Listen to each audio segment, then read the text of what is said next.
Ang screenshot na ito mula sa binansagang Polvoron video, slang para sa cocaine. Pinag-aralan nito noon ng mga otoridad at eksperto at sinabing minanipula ito gamit ang artificial intelligence para pagmukaing si Pangulong Bongbong Marcos ang nasa video. Sa pagdinig ng Tri-Committee ng Kamara, iniugnay ng vlogger na si Vicente Bencalo Cunanan ang dating tagapagsalita ni Pangulong Duterte na si Harry Roque sa pagpapakalat nito. Sabi ni Cunanan sa kanyang sinumpaang salaysay, nagkaroon ng diskusyon sa isang hapunan tungkol sa kung paano ipakakalat ang video sa publiko. Hindi naman po na pagkaisahan pero nagbibigay po sila ng mga opinion na dapat siguro sa international blogger dapat na maglabas or yung Australian reporter na nag-interview kay PBBM. Sino ang nangunguna sa diskusyon nung oras po na yun? Mr. Chair, si Attorney Harry Roque po. Dito rin sa iyong affidavit,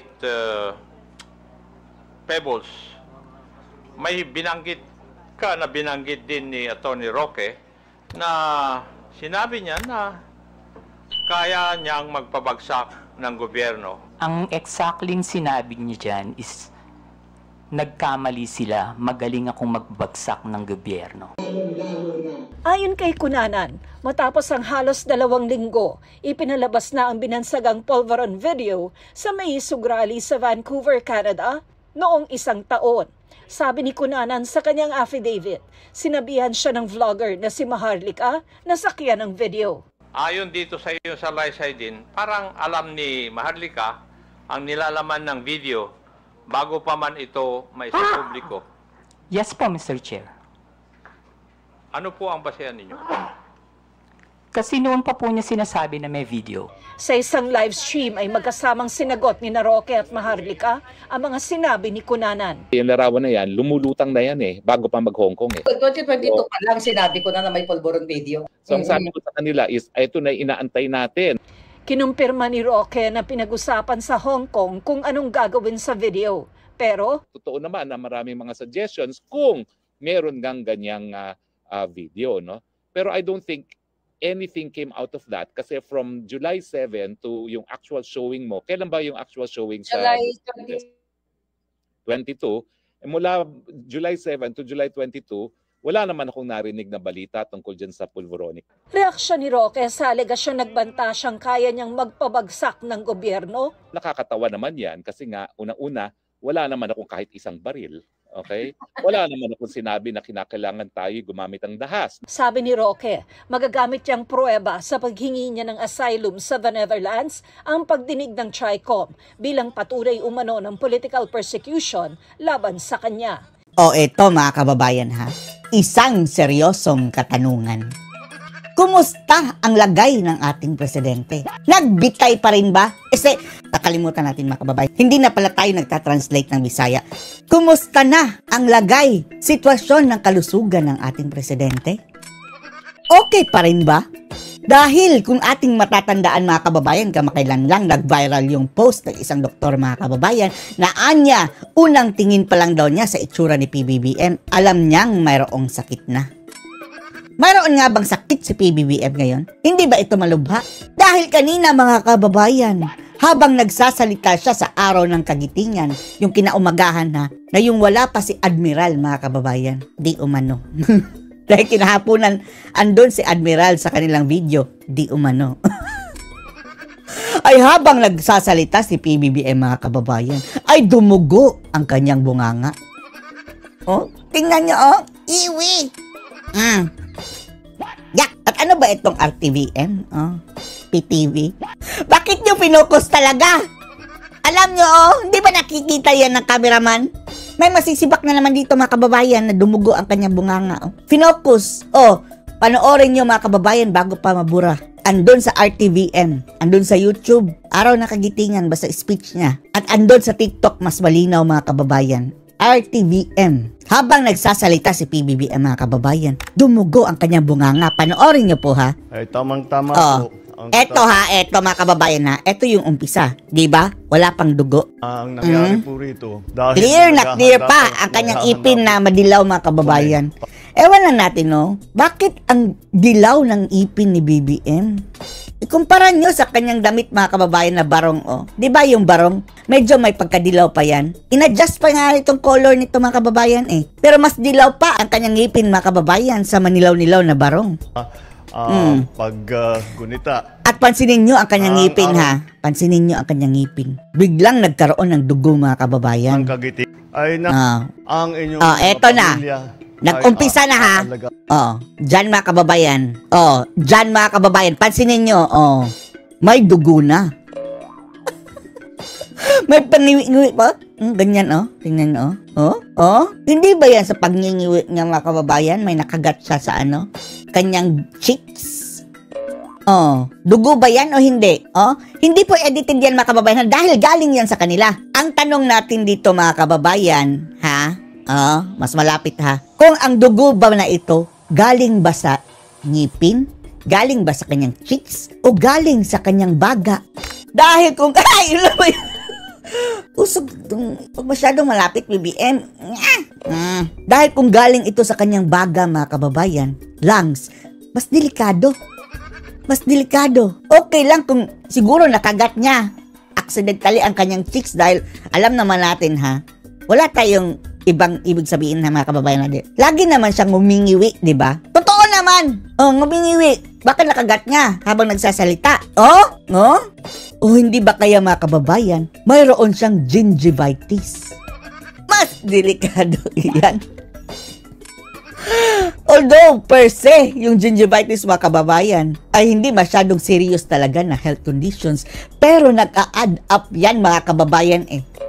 Dahil nakakabasa na tayo doon sa mga may malilikot na isip, mga kababayan, sa mga komento. Na ang isa, hindi natin sinasabi si BBM, ha? Ang isa sa mga side effects, mga kababayan, sa paggamit ng cocaine, hindi natin sinasabi si BBM, ay gingivitis. Halos lahat ng sumisinghot ng cocaine, mga kababayan, ay mayroong gingivitis. Dahil aside sa ini-snort, oles, lumayo ka. Ganyan. Aside sa ini-snort yan nila, mga kababayan, sa kanilang nose, ilong, ay iningungudgod nila yan sa kanilang gums. Ganyan, parang tinututbrush, mga kababayan. At yan, mga kababayan, ang nagkukos ng gingivitis dahil nasisira po ang gums niyan, dahil nagiging acidic yung cocaine daw. At nasisira din ang ngipin. Yan ang pinagtagpi-tagpin ng mga malilikot na isip. So, tanong natin sa iyo, Claire Castro. Pakitanong kay Claire Castro, mga kababayan, kung bakit dumugo yung bunganga ni BBM. Dahil ba yan sa gingivitis?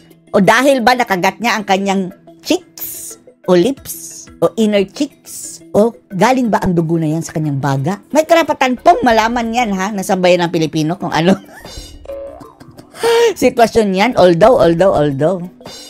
Tingnan nyo, mga kababayan, dugo! Pasensya na, mga kababayan, na medyo ayaw ko makakita ng dugo, Basta, dumugo yung kanyang bunganga. Ngipin lang ba yan, Claire Castro? Gingivitis? O ano na? May sakit ba ang ating Pangulo na hindi natin nalalaman? Baka makatulong kami. Promise! Hindi naman tayo naghahangad, mga kababayan, na mapahamak sa ang isang tao sa sakit. O dahil hindi naman maganda din yan, di ba? Kung may sakit siya, pwede na siyang bumaba sa pwesto. Pwede yan, Pwede yan, mga kababayan, yan, Hayaan niya na si Sara, Sasabihin na naman ng mga bangagan, mga kababayan, na, ano kayo, siniswerte? Talaga, siniswerte kami. Aside sa natutulungan niya ang kanyang health, mga kababayan, kung bababa siya sa pwesto, napakalaking bagay yan sa sambayan ng Pilipino. Hindi na kami magtitiis hanggang sa 2028 kung bababa siya sa pwesto, mga kababayan. At masasalba ang ating bayan. Panoorin natin itong sabi ni Roque, ha. Basta ito, ha. Tingnan nyo, unti-unti, mga kababayan, medyo nawala dahil siguro nalulunok niya, mga kababayan, ang dugo. Siguro ngipin lang ng gingivitis yun, no? Pero nung nag-umpisa siyang magsalita, mga kababayan, wala. Na merong katotohanan. Ang nauna nang sinabi ni PRRD at ni Agent Morales na talagang gumamit ang Marcos Jr. ng droga. Isa sa mga nag-a-add up na rin, mga kababayan, sa mga malilikot ang isip, ay eto nga, yung kakakita nyo lang kung gingivitis ba yun. O nabubulok ang kanyang ngipin. Dahil isa rin sa mga common sa mga gumagamit ng cocaine daw mga kababayan, bubulok ang ngipin dahil, yun nga, ini-scrub nila mga kababayan yung droga daw sa kanilang gums at sa kanilang ngipin. At nagiging acidic yan. At in turn, nabubulok ang kanilang ngipin. Kaya nga dumidilaw daw mga kababayan dahil parang nagiging sensitive yan ang kanilang gums at sa kanilang ngipin. Ayaw nilang itututbrush dahil masakit. Kaya naninilaw-nilaw daw ang mga ipin ng gumagamit. Hindi natin sinasabi si BBM. Ewan na natin. Kiputi naman ng ngipin ni BBM, di ba? Maputi ba? Kayo nang bahala. Hindi po yan conclusive, pero alam mo sa batas, ang tawag dyan is yung totality of evidence. Eto, totality of evidence. May evidence ng bago. Meron talagang basihan para paniwalaan natin na talagang wala sa tamang pag-iisip ang ating presidente. Kaya nga po, ang tanging solusyon dyan ay magpa-hair follicle test. Yan na lang, BBM. Madali lang naman yang tapusin yung issue-issue mo sa droga. Para matahimik na, magpa-hair follicle test ka. Make it monthly. Kung hindi weekly. Marami ka pa namang buhok, di ba? Kung tayo niyan mga kababayan, yan ang binibintang sa atin. Tapos nabibinyagan pa tayo ng bagong pangalan. Sa halip na ang ganda ng ating pangalan, the Junior, nagiging bangag ang tawag ng mga tao sa iyo mga kababayan. Madali lang yang solusyonan magpa-drug test. And then kung mapapatunayan mong negative ka, tapos ang usapan. Tapos, wala na. What if positive? Kung positive naman, you need to step down. Hindi ka naman ikukulong sa paggamit ng droga in case. Tutulungan ka, iparehab. Pero, after mong gumaling, may pananagutan ka pa rin. Dahil sa kaliwatkan ng issue ngayon, lalo na sa kurakutan o iba't ibang issue mga kababayan na nangyayari sa ating bansa, haharapin niyo pa rin yan. Pero, kung positive naman siya mga kababayan, pwede niyang gamitin na habang positibo siya, parang hindi siya nadiretso na sa pag-iisip. Kaya nga, delikado Ngayon pa lang dapat malaman na kung gumagamit ba o hindi. Dahil what if totoo gumagamit? Mapapahamak tayo. Miyo, wag naman sana wag naman.